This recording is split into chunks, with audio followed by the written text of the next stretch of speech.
so hard to not overspend these days. And if this is your first go in adulthood of paying rent and managing all that stuff, the stakes are so high. It's really hard. What are smart, low pressure ways for students to begin saving, especially for emergencies? Yeah, I think emergency accounts would be like the number one place I would start for young people. Everything feels more expensive. You are young and life is long, and do not give up hope. Welcome back to the SA Pro podcast. And today we are talking about money moves that matter, building smart financial habits in college and early adulthood. And today we are met with Shannon Lee Simmons. Would you go ahead and tell our listeners a little bit about what you do? Yeah, so I'm a financial planner, fee only financial planner by day, and a personal finance writer, speaker by night. So I run a financial Nice. planning company in Canada. That's what I do. Cool, cool. So, Shannon, we know that you've kind of built a reputation for making personal finance relatable and practical for young people. What motivated you to kind of focus on college students and emerging adults?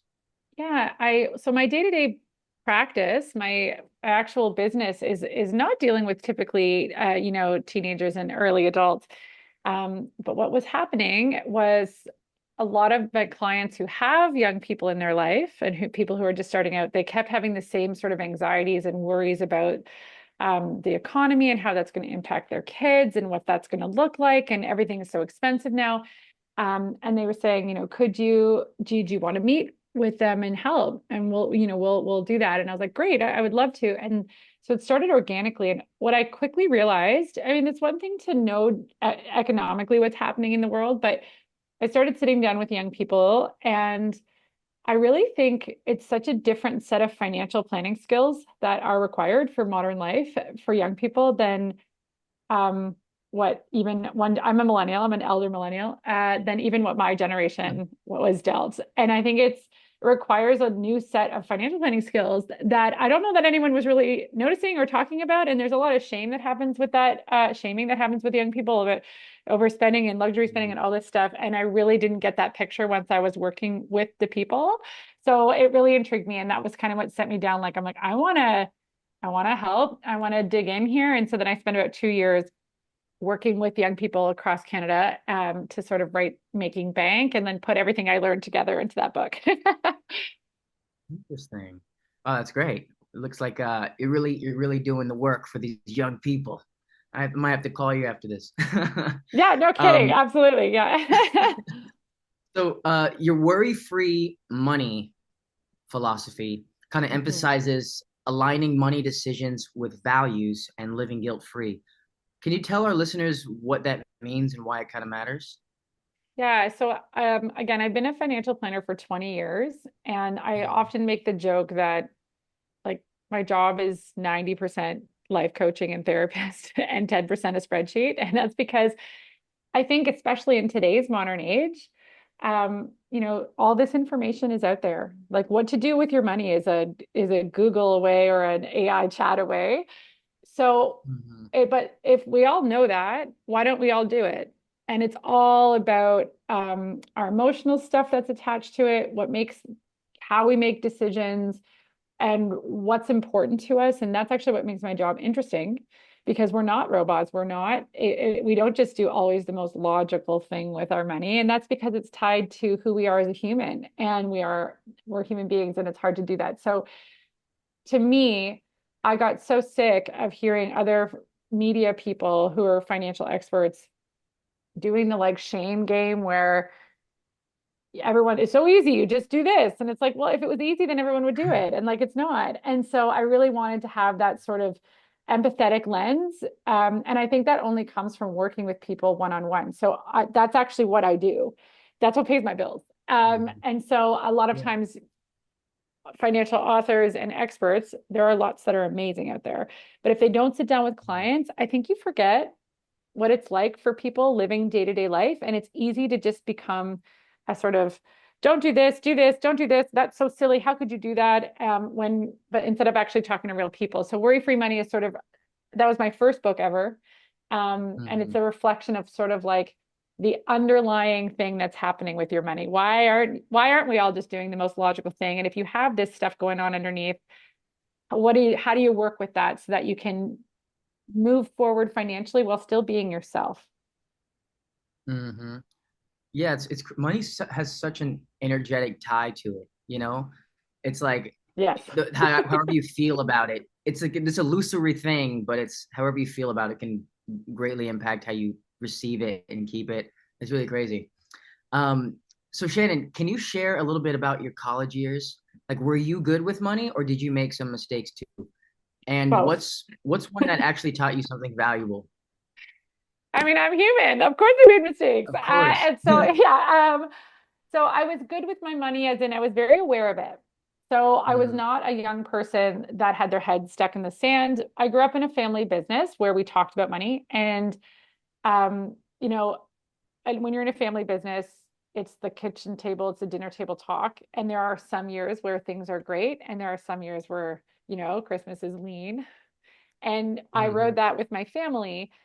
And uh, I think that that allowed me to be aware of and interested in how finances work from an early age. My parents did not shelter us from anything. That way, there was a blunt Mhm. conversations about it all the time, and in a good way, I think. So I was aware of it when I was in university, but like, I had student loans and spent money on my student loan on going on trips with my friends and then being like, well, that's thousands of dollars I Mhm. now have for years. Like I don't have money. Like those are the stupid mistakes that I made. Is just basically spending money on things that like I couldn't necessarily pay off. But do I regret them? No. Were they the best financial decision? Hard no. I think where I learned the most or what made the biggest impact for me was I had gone into university being like, I don't want to have to necessarily work. I want to focus on my studies, and quickly learned how fast I was like rolling through my student line of credit, like just ripping through it. And I decided to get a job again. Like I always worked in high school, and then I decided to get a job. And that was actually such a good learning opportunity for me because I didn't realize my burn rate was so high. I had that sort of like, I'm a young person, I don't really have expenses. Do you know what I mean? I have rent and then like, I don't really have expenses, but like I did, even though they were cheap and I was living on a budget, it was just like that big eye-opening whole, oh my God, life costs money. Life costs so much money when you're responsible for everything. And so I'd say that sort of screw up on my budgeting and blowing through the early stages of my line of credit was a big wake up call, and then having to like work my way through it to make sure I didn't run out of money. Okay. So Shannon, when students hear budget, it can feel kind of scary or boring. How can they build a simple system that actually works without feeling guilty when they slip up? Yeah, this is like the crux of worry free money and making bank. It's that guilt and that anxiety. And I think it comes down to the fact that if you don't know what you can or cannot afford every single time that you earn your money, whether you're earning it through a part-time job or whether you're earning it like through a gig economy work or even from like a student loan or a student line of credit. If you don't know what you can and cannot spend, then every single time you spend money, it feels scary, right? Hmm. So the best thing to and budgeting is like a diet. Nobody likes it. It's not fun. So and it feels restrictive and like, oh, here come the rules, right? Uh-oh. Yeah. Vegan. Oh, yeah. Like, oh, there's so many rules now in my life, and I already feel tense enough. What's this going to do?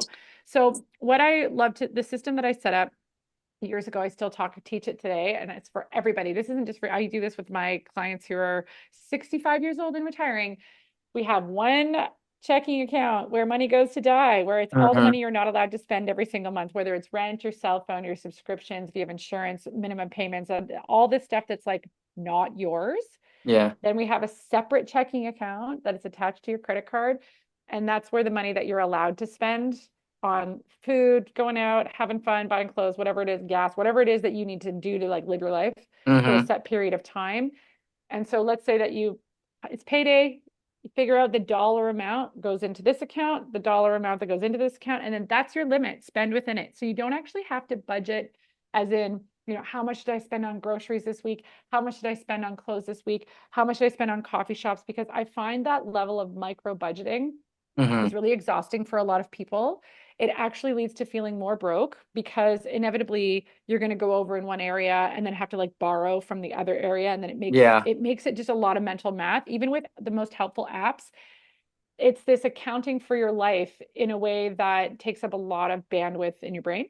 And Hmm. so if you just have a limit, like here it is, it's $500 or whatever it is, get through the next 2 weeks. Great. I don't care what it's on, just like that's the limit where it is. I find that to be such a more, it doesn't take, like, you don't have to feel guilty if you spend it on whatever it is, as long as it's within the bandwidth and your work is getting done over here with all the money you can't spend, then you have nothing to worry about. Okay. Yeah. Money, money, money, dude. After I graduated college, like I started paying for my own rent, and let's just say it's not going too good with the old credit card. So I might have to check some of these out. It's really, life is so expensive. Hmm. And I find too with rent and with young people paying rent for the first time, a really good habit with that sort of like two checking account system is like, let's say your rent is $2,000 a month. I'm just making that up. Hmm. Then like on payday, if you get paid twice a month, you'd put $1,000 aside on the one paycheck and then $1,000 on the second. And the reason is because otherwise we have this feast and famine payday, right? So we have one payday where we basically all 90% of it goes to our rent, and then we're broke for 2 weeks and we have to live Hmm. off credit with no cash flow to like pay it off. Yeah. And then when we get that paycheck where we don't have rent, we throw it at the credit card and we're like, oh, but then we also have no money now. So Yeah. we just end up in a cycle where we're forced to use credit constantly. And so much of our life now too. And I thought this was one of the things with young people that I found really tricky and difficult for this generation, like your generation coming up too, Hmm. is like I had a credit card after 18 and I had all those things, but I didn't have frictionless payment. I couldn't just tap a button on my phone and have something delivered the next day. Oh man. Uber Eats didn't exist. Food delivery like that, it just simply didn't exist. So the opportunity for trouble just like didn't exist as much, and life wasn't made to spend money in a weak moment so easily, right? And Yeah. so there were some barriers to spending money, and I think that it's so hard to not overspend these days. And if this is your first go in adulthood of paying rent and managing all that stuff, the stakes are so high. It's really hard. It's really Yeah. hard. You actually had to leave the house back in the day. You had to leave the house and go buy something, which is a barrier, right? Like I Yeah. remember one time going shopping. I went on this like mad shopping binge. I was Hey. like 20 something, 21, 22, and I just had enough of my clothes. I was just like, And I went to the mall because that's what you did. Nice. And but like think about this. I stopped buying things because I physically couldn't carry more bag. Like it was heavy. Like Hmm. what a nice physical reminder of how much you've overdone it. You know what I mean? Yeah. And The like, shopping cart. It's big. actually, am I going to go Real. to the car and drop these off and then come back in? Mm-mm. No, that's gross. I'm not going to do that. Whereas online, over a course of a few days, you could probably double spend what I spent in a big spree because you're not really aware of what you're buying anymore. And with all these buy now, pay later things that are happening, Hmm. it's so easy. Klarna owns my soul. I They own a lot of young yeah, people's souls. I'm paying them all month for little crap, and I'm like, no, it's I crazy. know, I It's know. really crazy. Okay, another one. Many students try side hustles. I do that myself. You know, I have multiple hands in cookie jars. How should they evaluate whether a gig is financially worth it in terms of income, time, and stress? Yeah, I mean everybody's different. Hmm.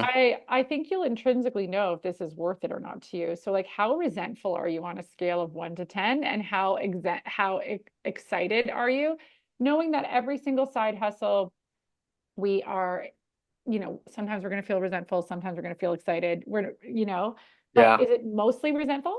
I would say if Hmm. it's mostly resentful, that's taking a toll on your mental health. It's probably not enough money for the effort that's going into it.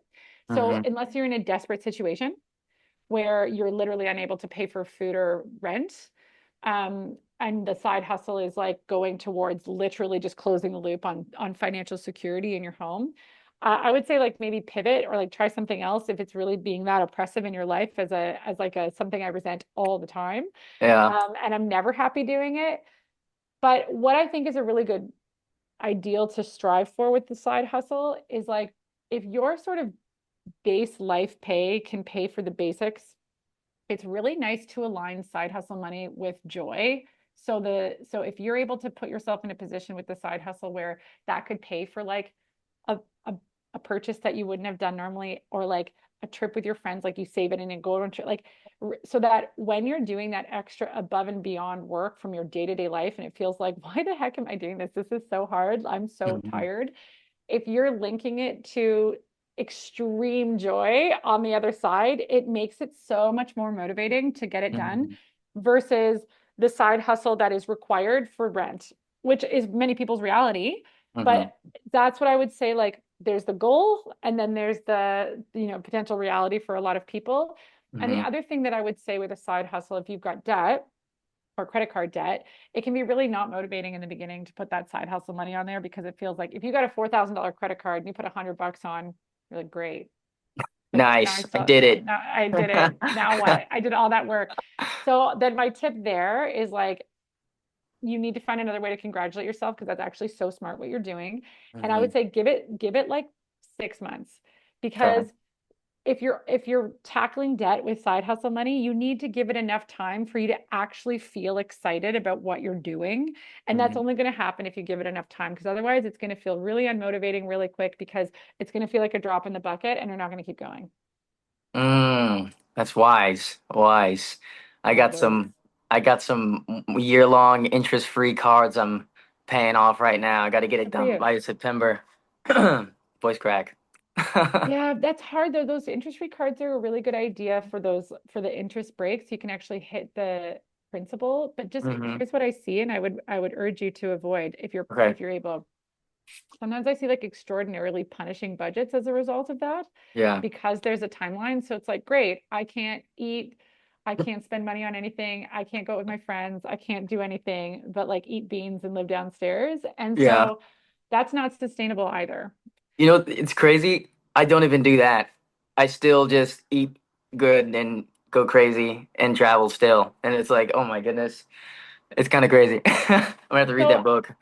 yeah, and also I would say fine. Your experience is really normal. I would Hmm. say find the motivation to like where's the scary so like you're it's making you anxious, but there's also a part of you that's able to like put that on a shelf and be like, that's Yeah. fine, that's like tomorrow Yeah, Mimi's problem, right? Like that's Kennedy in the future, that's not Kennedy today. So exactly. there's a trade-off of joy, and I think it's probably somewhere where the fear of what's happening over there isn't actually enough to make you terrified, which is not a bad thing.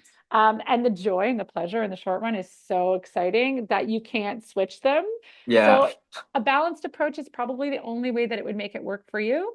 So Hmm. it's like a Venn diagram, right? So we don't have to do the most responsible thing or the most pleasurable thing. It's like where's the middle ground where you Hmm. move the dial forward but still get permission to go out. You're way more likely to stick to that for 6 months than you are for this like I'm all in, I'm all out Hmm. mentality.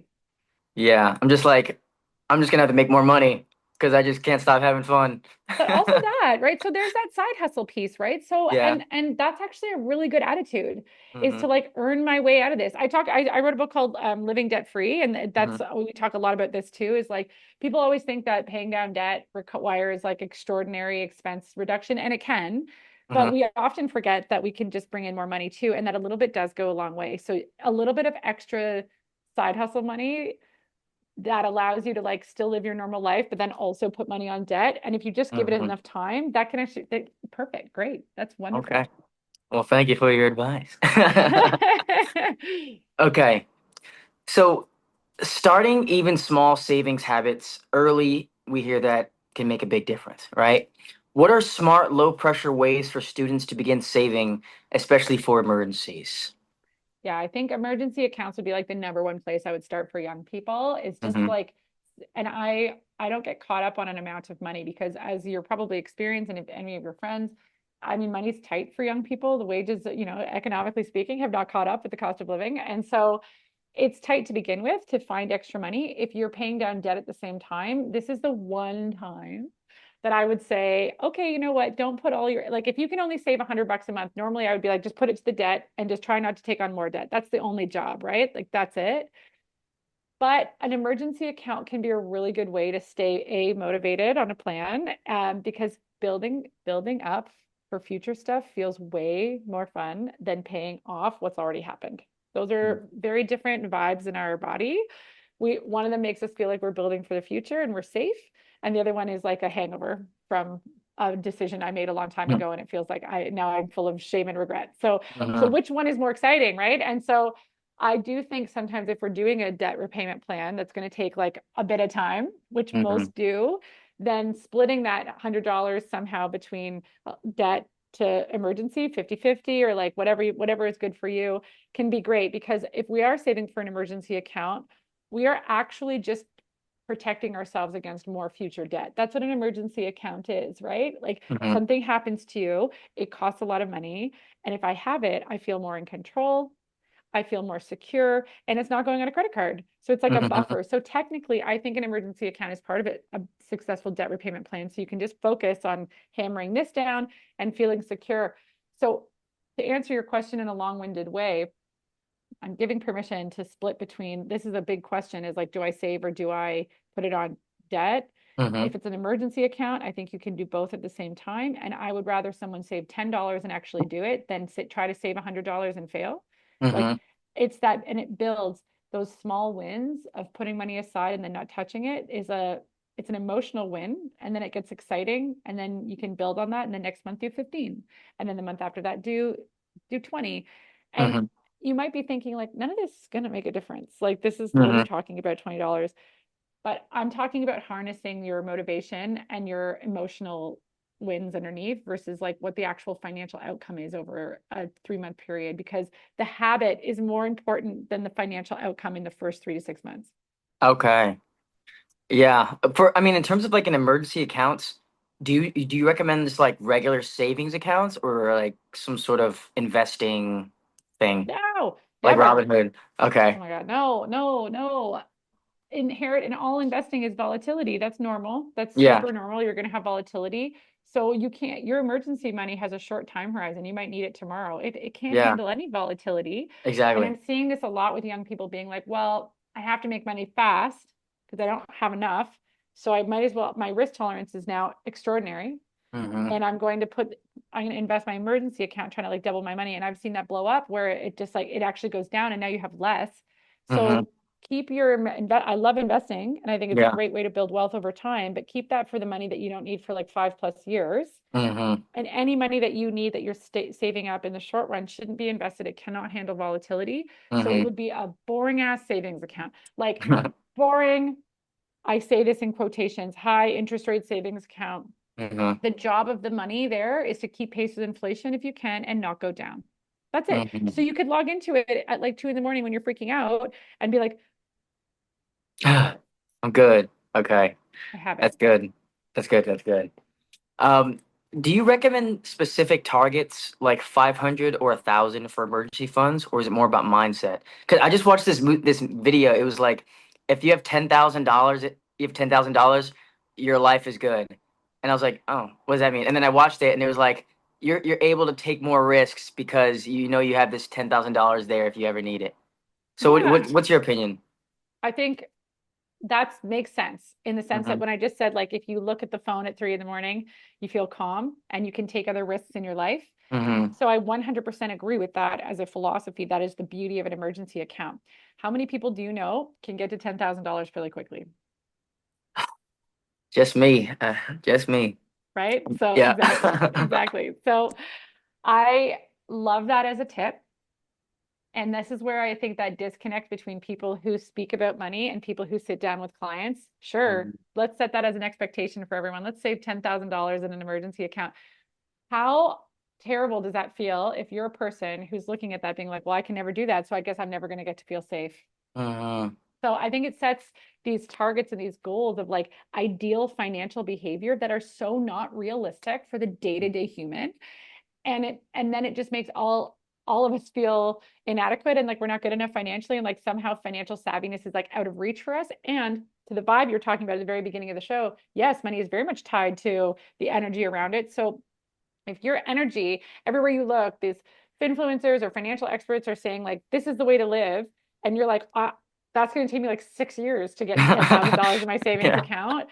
I guess financial safety is out of reach for me. And then that negative loop in your brain starts, and then your confidence, your motivation, your willingness to try, all of it goes out the window because we start prioritizing the now than the future because we're like, well, I'm not part of that. That's for other people. That's not me.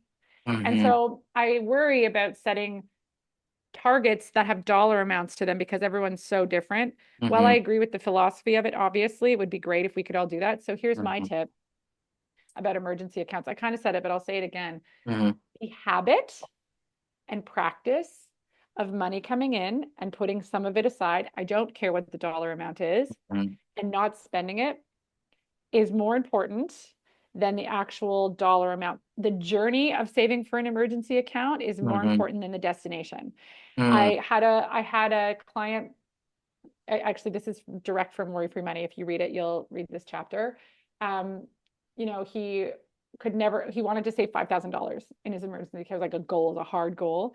And he Mm-hmm. would put, $150 every month in there. And then he was so frustrated because he's like, I can't get to $5,000, Shannon. Like my bike got stolen and then my computer broke and then I had to keep dipping into it. And like, I can't get to $5,000. I'm like, but did you have money for when your bike got stolen and your computer broke? He's like, yeah. I'm like, great, it's working, literally Mm-hmm. working. So Exactly. it's more about the act of putting money aside for a rainy day and then using it on a rainy day instead of just like for day-to-day stuff that I would prioritize above all else for financial wellness. Consistency over a dollar Consistency, amount. completely. It's the journey, not the target. Yeah. Good. That's good to live by. Okay. Rent, food, tuition. Everything feels more expensive. What are some practical hacks for managing rising costs without feeling deprived? I mean, Share we talked about, but anything else? share everything. Mm. So any expenses that you have that can be shared with another human, and I don't mean like get in a relationship that you're not happy Marriage. in. Yeah. Marriage now. I just mean like normalize roommates, right? So Yeah. like normalize roommates, or I don't even want to say like you live at home because I know that so many people can't or don't want to, and I get it. I would have lived with 5 roommates before. I love my parents. I just wanted to be a grown up. Yeah. And so I think that we're going to see similar to like what we see in New York City that was normalized for a long, long time, for decades, like, Hmm. young professionals living with like 2 or 3 roommates. And that, in New York City was like, obviously. And I think we're Hmm. going to start seeing that become like a social norm that nobody questions or feels weird about anymore, as we sort of work our way through this, whatever reversion to the mean we're all doing, Hmm. as life goes up. So I think if we can share that overhead with rent, that's great. If we can share subscriptions, that's great. If we can share car shares, that's great. Like all that stuff, try to pay your portion and like keep it as low as you possibly can so that it's flexible. As Hmm. far as food costs goes, I mean, this is the oldest tip in the book, but like Uber Eats is so expensive. Mm-mm. Yeah. And it is something that should be seen as a treat and not as a day-to-day. And I usually do not shame people about their expenditures. I've built a career on not doing that. However, I have to step in when it comes to Uber Eats Ah! because it is causing harm to young people's finances in a way that I have been looking at money for 20 years and I have never seen that, because you come home, you're starving, you're tired, you're exhausted. And now, with the click of a button in that weak moment, you don't have to go to the grocery store. It's so easy to just get a burrito. Like you can just have it there. But I would say for most people, leads to something I call unhappy spending, which is like in the moment it's fine. And then like literally 3 hours later, there's already resentment and guilt and frustration about it. And I wouldn't say that that's a joyful spend. I would Yeah. argue it's not.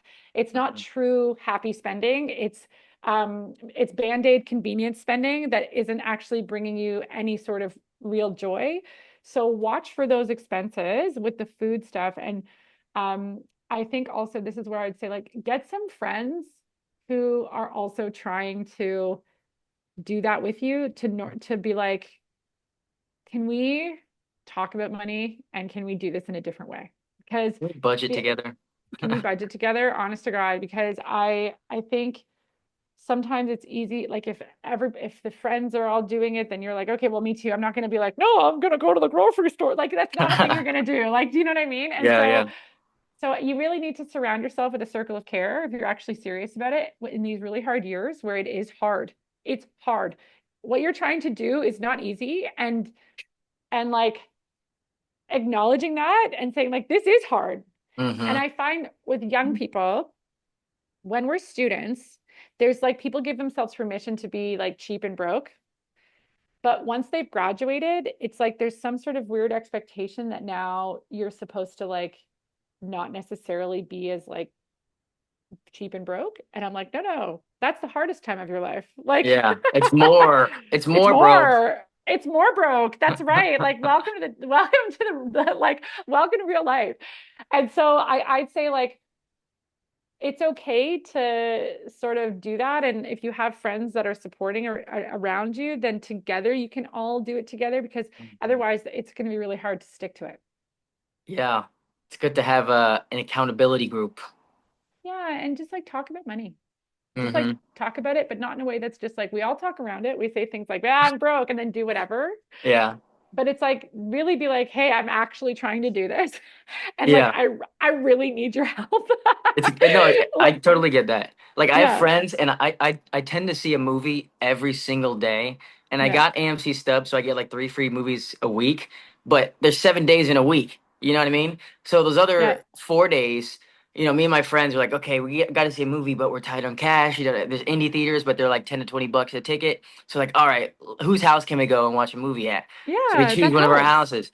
Yeah, but then we That's still an end up like. amazing solution. Yeah, but then we still sometimes end up renting on Amazon, but that's only like $2, and we split That's two that four bucks. That's ways. different. And then make it a potluck. And like, that's a Yeah, great solution. That's a it's great great. solution. It's Yeah. amazing. Yeah. Okay, alrighty. Um, da da da da da. Balance is key. How can students spend money on things they love, such as social life, hobbies, and self-care, while still staying on track with their financial goals? Yeah, and I think we've touched on a couple of these concepts Hmm. with like, making a circle of care, that kind of stuff, like your friends are on board with you. I have this thing and I talk about this in Worry Free Money, also in Making Bank. Making Bank is like Worry Free Money for people who are just starting it. Where I call it emotional return on investment. So we often will think about our money from like what's the rate of return? But what Hmm. if you thought about your spending money as in what's the emotional rate of return on this? And Yeah. then only choosing this, like I actually walk through a process where you would rate it from 1 to 5. Hmm. 5 being like so obviously movies for your 5 out of 5, right? Yeah, Like yeah, yeah. soup, I'll go into debt and I won't even care. Like, do you know what I mean? Like I'll Exactly. do it. Yeah, that's like me with covering my gray hair. So like it's a 5 out of 5 and it's happening whether I have a job or not. Like it's happening. Hmm. And then there's other things that are like a 1 out of 5, which we've kind of talked about too, which is like, taking a taxi home when you could have like walked or biked, but you were kind of lazy and like tired or like whatever, and then you feel kind of gross about it after. Hmm. Transactions that you don't really remember doing. This is a really good way to find them. If you look through your credit card, you're like, I don't even remember that. Yeah. Um, I would say that the rise of Uber Eats on that has been really high. I've seen that on a lot of people. So what my suggestion is, go through your credit card, look Hmm. at where you spend money, and actually rate the transactions on a scale of 1 to 5 for like, Hmm. I loved this and I would do this no matter what, like top joy. And Yeah. then this is actually something I did that I really regret and I wish I didn't. And then highlight the ones where you're like, this is not bringing me any satisfaction. It's not who I am. This isn't who I want to be. It's not reflective of my values. I don't even remember Hmm. it. And I'm pissed off after I do it. Like it's actually detracting from my joy. Yeah. Start there, cut those, and Hmm. do it mindfully so that you are leaving the money that you do have available for the ones that are really making you happy. And I think just that practice of like mindfully going through and being like, these things really make me upset. Why am I doing it? Is Hmm. very eye opening for us. And then also it gives that permission to like, no, this is something that is super 5 out of 5 joy for me. And like, I'm going to do it. Yeah. Okay. Wow. Dang. That's super helpful, It's a Shannon. really good thing to do. Just like print it off, old Hmm. school, and like, or download it into Excel and then rate it. And I'm telling you, just like take an hour, make a cup of tea, and just sit down and do it with yourself. You'll learn so much about yourself. And I think the impacts of doing something like that will be long lasting after because you've really been like, wow, there's so many things that I spend money on that's just so doesn't make me happy in any way. Why the heck am I doing that? Hmm. Know thyself. Know Know thyself. thyself. That's right. That's Exactly. true. My gosh. Okay, there's so much more questions I want to get into, but we have to kind of wrap it up a bit here. Um, so I got one last question for you. You Okay, ready? can't wait. I'm so ready. Okay. I can't wait. I can't wait. Okay, Shannon. Finally, for students feeling stressed or overwhelmed about money, we touched a lot about we touched on a lot of helpful things that we could use, but what's the most encouraging advice that you could share to students? You are young and life is long, and do not give up hope. I think hope is the most important part of a financial plan Mm-hmm. because, in my experience, watching people's lives play out over the last 20 years, those who lose hope give up, and those who give up, it becomes a self-fulfilling prophecy. So, if like 10 years from now, your life is going to look so different than you can even possibly imagine. Mm-hmm. And so just don't give up hope. A little bit goes a long way, and just like try to keep that like motivation alive because it's hard and it's going to be hard, but eventually one day you will be looking back and be like, that was hard. And it's not Mm-hmm. going to be the same person anymore. So don't give up hope. Wow, that's amazing advice out there. The kids on the other side, they're gonna take a lot from that. I hope so. Yeah, and for our listeners out there, remember you can use code 20thread for 20% off your first order with SA Pro. And on that note, thank you so much, Shannon. Thank you so much, Kennedy. This was a blast. Yeah, thank you for coming through.